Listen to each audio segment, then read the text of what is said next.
ಮಂಗಗಳು ಜಾಣ ಜಪಾನಿನ ಮಂಗಗಳು ಮೂರಿವೆ ಅದರಲ್ಲಿ ಇದು ಒಂದು ಜಾಣ ಜಪಾನಿನ ಮಂಗಗಳು ಅಂತ ಹೇಳ್ತಿರುತ್ತೆ. ಚೆನ್ನಾಗಿತ್ತು ಸರ್. ನಾವದು ಯಾವುದೇ ಕಾರ್ಯಕ್ರಮದ ನಿರೂಪಣೆ ತಮ್ಮ ಎಗರಿಗೆ ಬರುವಂಥದ್ದು. ಆಮೇಲೆ ಶಾಲೆಯಲ್ಲಿ ಹಿಂದೆ ನೀವು ವಾರ್ಷಿಕೋತ್ಸವಗಳನ್ನು ಮಾಡಿಸ್ತಾ ಇದ್ರಿ ಸರ್ ನಮ್ಗಳ ಜೊತೆಯಲ್ಲ. ಅದರಲ್ಲೂ ಸಹ ಪಣಿಯಣ್ಣ ಅವರು ಈ ಹರಿಕಥೆಯನ್ನು ಮಾಡ್ತಕ್ಕಂಥ ಆಮೇಲೆ ಹುಚ್ಚುದ ಹೌದು, ಬಹಳ ಚೆನ್ನಾಗಿತ್ತು ಸರ್. ಇವತ್ತು ಅದು ಕೇವಲ ಖಾಸಗಿ ಶಾಲೆಗಳಿಗೆ ಸೀಮಿತವಾಗಿದೆ. ಹೌದು ಸರ್, ಇಲ್ಲ ಸರ್, ಅದು ಬಹಳ ನೋವಿನ ಸಂಗತಿ. ಪ್ರತಿಭೆಗಳನ್ನ ಎಕ್ಕಿ ಮತ್ತೆ ಅವರ ಪ್ರತಿಭೆಗಳನ್ನ ತೋರಿಸ್ಲಿಕ್ಕೋಸ್ಕರ ಇದ್ದಂತ ಒಂದು ದೊಡ್ಡ ವೇದಿಕೆ ಶಾಲಾ ವಾರ್ಷಿಕೋತ್ಸವ ಸರ್. ಬಟ್ ಆದ್ರೆ ಇವತ್ತು ಏನಾಗಿದೆ ಅಂತಂದ್ರೆ, ಅದೇ ತಾವು ಹೇಳಿದ ಹಾಗೆ ಶಾಲೆಯಲ್ಲಿರ್ತಕ್ಕಂಥ ಮಕ್ಕಳ ಸಂಖ್ಯೆ ಕಡಿಮೆ ಆಗ್ತಾ, ಏಕೋಪಾಧ್ಯಾಯ ಶಾಲೆ ಆದ್ರೂ ಏನು ಅದರಲ್ಲಿ ಅನುಮಾನವೇನಿಲ್ಲ. ಶಿಕ್ಷಕರಲ್ಲ. ನೀವು ಹೇಳಿದಾಗೆ ಒಡ್ರಳ್ಳಿ ಶಾಲೆ ಬಗ್ಗೆ ನಾನು 1988-90 88-89 ವೀರನ್ ಶೆಟ್ಟಿ ಇದ್ದಲ್ಲ, ಅವರು ನನಗೆ ತುಂಬಾ ಆಪ್ತರು. ಇದ್ರ ಜೊತೆಲಿ ನನಗೆ ಒಡ್ರಳ್ಳಿಯಲ್ಲಿ 3-4 ಜನ ನನಗೆ ತುಂಬಾ ವಿಶ್ವಾಸಗಳು. ಅವ್ರಿಗೆ ಕರೆದು ಹೇಳಿದೆ, ಹಠ ಮಾಡಬೇಡಿ, 1 to 7 ಇಟ್ಕೋಬೇಡಿ, ಮಕ್ಳಿಗೆ ತುಂಬಾ ಅನ್ಯಾಯವಾಗುತ್ತೆ, ನೀವು ಬೆಳವಾಡಿ ಕಳಿಸಿ, ಬೆಳವಾಡಿ ನೆಲೆ ಕಾಲು ಅಂತ ಏನಿಲ್ಲ, ನೀವು ಪ್ರತಿಷ್ಠೆಗೋಸ್ಕರ 1 to 7 ಇಟ್ಕೊಂಡಿದ್ದೀರಾ. ಆಚಾರ ಮನೆ ಕೃಷ್ಣಾಚಾರ್ಯ ಅಂತಲೇ ಏನೋ ಅವನು ಪಾಪ ಕಷ್ಟಪಟ್ಟು ಓದ್ಕೊಂಡು ಕೊನೆಗೆ ಹೈಸ್ಕೂಲಿಗೆ ಬಂದ. ಹೈಸ್ಕೂಲಲ್ಲಿ ಅವನ ಅಕ್ಕನ್ನೇ ನಮ್ಮೂರಿಗೆ ಕೊಟ್ಟಿರೋದು. ಅವನಿಗೆ ಅಲ್ಲಿ ಕೂಡ ಅವನಿಗೆ ತುಂಬಾ ಚೆನ್ನಾಗಿ ಸಪೋರ್ಟ್ ಮಾಡಿದೆ. ಅವನಿಗೂ ಹೇಳಿದ್ದೆ, ಅವ್ರ ತಂದೆಗೂ ಹೇಳಿದ್ದೆ. ಸುಮಾರು 10 ಜನಕ್ಕೆ ಕೈ ಹೇಳಿದ್ದೀನಿ. ಅವರು ಪ್ರತಿಷ್ಠೆ ಮುಂದಿಟ್ಟರೆ ಹೊರತು ಅವರು 1 to 4 ಮಾಡಕ್ ಹೋಗ್ಲಿಲ್ಲ. ಅವತ್ತು ಮಾಡಿದ್ರೆ ಎಷ್ಟೋ ಮಕ್ಳಿಗೆ ಅನುಕೂಲ.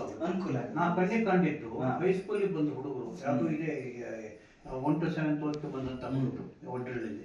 ಆ ಹೈಸ್ಕೂಲಲ್ಲಿ KBHAಳಲ್ಲಿ ಒಂದು 4-5 ಪೋಲ್ ಮುರಿದೋಯ್ತಾನ ಹುಡುಗ ಹೊಡೆದ್ಬಿಟ್ಟು ಪುಟ್ಟರಾಜು ಅಂತ ಒಬ್ರು, ಕರೆಕ್ಟ್ ಪುಟ್ಟರಾಜು, ನಮ್ಮ ರಮೇಶ ಅಂತ, ಆ ಹೊಡೆಸ್ಕೊಂಡು ಸ್ಕೂಲೇ ಬಿಟ್ಬಿಟ್ಟ. ಅವ್ನು ಮೀಡಿಯಮ್ಮ ಚೆನ್ನಾಗಿ ಓದ ಸಪೋರ್ಟ್ ಮಾಡಿದ್ದು. ನಾ ಯಾರೋ ನಮ್ಮಲ್ಲಿ ಹೊಸ ಸತ್ತೋಗ್ಬಿಟ್ಟಾರೆ, ವೀರ ಬಸಪ್ಪ ಅವರು ಹೊಡೆದ್ಬಿಟ್ರು ಮಾಡಿ ಶಿವಪ್ಪ ಅಂತ ನನ್ಗೆ ಭಾಳ ಸೆಟ್ ಆಗ್ಬಿಟ್ಟು ಆ ಹೊಡೆದಿದ್ದು ನೋಡಿ. ಈಗ ನಾವು ಶಿಕ್ಷಣ ವಿಚಾರಕ್ಕೆ ನೇರ ಬದ್ಧ ಪ್ರಕಾಶ್ ಮಾತ್ರ ಹುತ್ತ ಬಿಡೋದ್ರೆ ಹಾಂಸ ಇಲ್ಲ. ನಾವು ಎಂದು ಕೂಡ ಮನುಷ್ಯನಿಗೆ ಹೊಡೆದ್ರಿಂದ ಖಂಡಿತ ಶಿಕ್ಷಣ ಬರಲ್ಲ, ಇನ್ನೂ ಮುಟ್ಟಕ್ಕೆ ಹೋಗ್ಬಿಡುತ್ತೆ. ನಾವು ಮೈ ಹೊಡಿಬಾರ್ದು, ಮನಸ್ಸಿಗೆ ಹೊಡಿಬೇಕು. ಮನಸ್ಸಿಗೆ ನಾನು ನಮಗೆ ತುಂಬಾ ಕರುಣೆ ಇರುತ್ತೆ. ಹುಡುಗರು ಅಂತಂದ್ರೆ ನಾವು ಯಾವ ತರ ನಾವು ನೋಡ್ಬೇಕು ಅಂದ್ರೆ, ನಮ್ಮಂದ್ರೆ ನಮ್ಮ ತಂದೆ ತಾಯಿಗಳು ನಾವೆಷ್ಟು ಪ್ರೀತಿಯಿಂದ ಸಾಕಿರ್ತೀವಿ. ಆ ಮಕ್ಳಿಗೆ ಡ್ರೆಸ್ ಕೊಟ್ಟಿರ್ತಾರೆ, ಕಳಿಸ್ತಾರೆ ತಿಂಡಿ ಮಾಡಿ, ಅವ್ರನ್ನ ನಾವು ಹಾಕೊಂಡ್ಬೇಕು.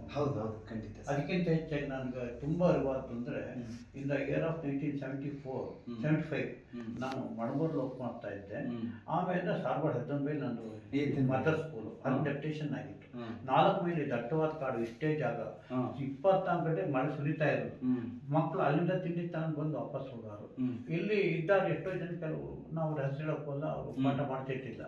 ಅಲ್ಲಿಂದ ಇಲ್ಲಿಗೆ ಬಂದು ವಾಪಸ್ ಹೋಗಿ ಏನೋ ಅವ್ರು ಹೊಟ್ಟಿಗೆ ಹಾಕ್ಲ ಹೋದ್ರೆ, ನಾವು ಫಿಸಿಕಲ್ ಹೊಟ್ಟಿಗೆ ಹೋಗಬಾರ್ದು, ಮಾನಸಿಕ ಹೊಟ್ಟಿಗೆ ಹಾಕ್ತಾ ಮಾತ್ರ ಶಿಕ್ಷಕರು. ಆ ತಂದೆ ತಾಯಿಗಳು ಅದಕ್ಕೆ ಹಾಕ್ತಾರೆ. ಇವತ್ತು ಜನ ತುಂಬಾ ಯೋಚನೆ ಮಾಡ್ಬೇಕಾಗಿದೆ. ಮಧ್ಯಾಹ್ನ ಊಟ ಕೊಡ್ತು ಅಂತ ಹೇಳಿ ನಾಲ್ಗೆ ಚಾಚೋದಲ್ಲ, ನಾವಿವತ್ತು ಮನಸ್ಸು ಚಾಚಬೇಕಾಗಿದೆ. ಪ್ರತಿಯೊಂದು ಇದಕ್ಕೂ ಕೂಡ ಈ ಲೈಟ್ ಕಮದಲ್ಲಿ ಹೋದಂತ ವಿಶ್ವೇಶ್ವರನ್ನ ನೆನೆಸ್ಕೊಳ್ಳಿ, ಮಾಸ್ತಿ ವೆಂಕಟೇಶಂಗರ್ ಭಿಕ್ಷಾನ ಮಾಡಬಹುದು. ಇವೆಲ್ಲ ಸ್ವಲ್ಪ ಯೋಚನೆ ಮಾಡಿದ್ರೆ ನಾವು ಗಂಭೀರ ಯೋಚನೆ ಮಾಡಬೇಕು. ಶಿಕ್ಷಣ ಮುಖ್ಯ ಹೊರತು ಈ ಡ್ರೆಸ್, ಬಟ್ಟೆ ಇವೆಲ್ಲ ಯೂನಿಫಾರ್ಮ್ ಇವೆಲ್ಲ ಅಲ್ಲ. ಇದರಿಂದ ಏನೂ ಆಗೋದು ಬೇಕು. ನಾನು ಹೇಳಿದ್ರೆ ಡ್ರೆಸ್ ಬೇಕು.